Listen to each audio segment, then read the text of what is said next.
이사야에서 말하는 예언의 세계관은 은혜의 세계관인 것입니다.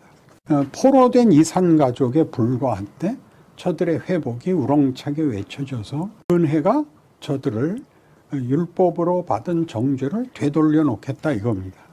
역사적 신앙관에서 우리가 살펴본 데로 의하면 은혜가 먼저 왔죠. 그리고 율법이 오죠. 그리고 이스라엘은 율법에 의해서 멸망을 당하는 셈이죠. 이스라엘이 율법적 기준에 의해서 심판을 받고 그러나 하나님의 은혜에 대해서 회복이 됩니다. 그런데 역사적 배경을 보면 그들이 그런 약속 속에 정말 갑자기 고레스가 민족 종교를 허락하고 돌아가서 성전을 짓고 잘 살라 그래서 모든 회복과 그 예언의 약속이 이루어진 것을 인하여 환호하고 돌아왔는데 예루살렘에 돌아와 보니까 다 황폐했고 이방 민족들이 들어와서 차지했고 그들이 돌아와서 다시 이스라엘이 국가로 서는 것을 모두 방해하고 완전히 절망을 해버립니다. 그때 하나님이 너희 왜 이 꼴이냐 라고 다시 꾸짖으십니다. 대표적인 게 말라기죠. 성전문을 닫을 자가 있으면 좋겠다.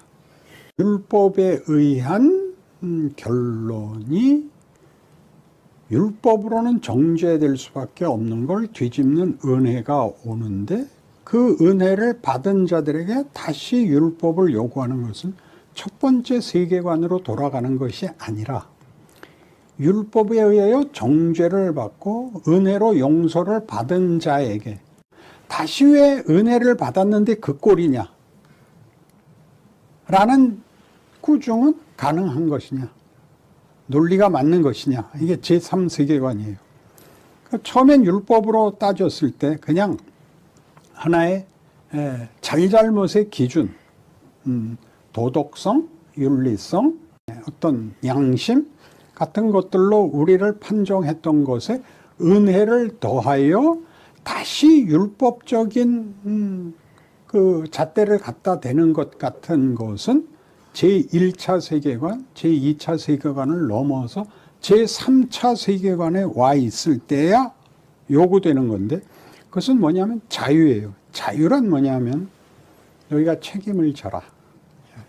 제1차 세계관에 있었던 잘잘못에서 은혜를 입음으로써 이 잘못이 잘못으로 끝나지 않고 은혜에 의하여 회복되는 것이 다만 과거의 잘못을 지우는 죄를 면제하는 것이 아니라 어디로 키워 올라갔다는 거죠. 우리가 자유를 가졌으면 책임을 져라. 처음 율법에서도 책임을 묻는 거였지만 그때는 잘잘못을 물은 거였지만 이제는 너는 이제는 철이 들어야 된다. 너는 분별이 있어야 된다. 너는 책임이 있어야 된다. 이게 제3차 세계관인 거예요. 다만 무흠하고 죄를 짓는 적이 없으면 되는 그런 인간을 만든 것이 아니라는 얘기죠. 잘못을 할 수 있는 그리고 잘못을 깨우쳐야 되는 그리고 잘못을 스스로 넘어설 수 있는 어떤 더한 것을 받아서 은혜를 받아서 은혜라는 것은 그런 차원에서 그러니까 잘못을 죄를 씻는 잘못을 면책받는 정도가 아니라 그 경험이 그들을 철들게 하는 거죠. 은혜란 그런 뜻이죠. 잘못을 하면 뒤로 넘어지면 혹이 하나 달리지.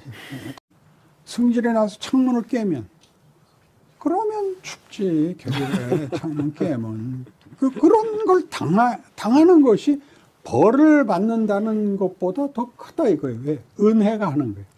은혜가 그것을 잘못된 거에 대한 응보, 형벌을 내리는 것이 아니라 그게 뭔가를 보는 거예요. 하나님이 하지 말라는 것, 선택권을 내가 행사한 것이 불순종의 선택권. 하나님이 약속하시지 않은 기대할 수 없는 걸 붙잡음으로 인해서 만들어진 결과를 경험함으로써 이건 아니다.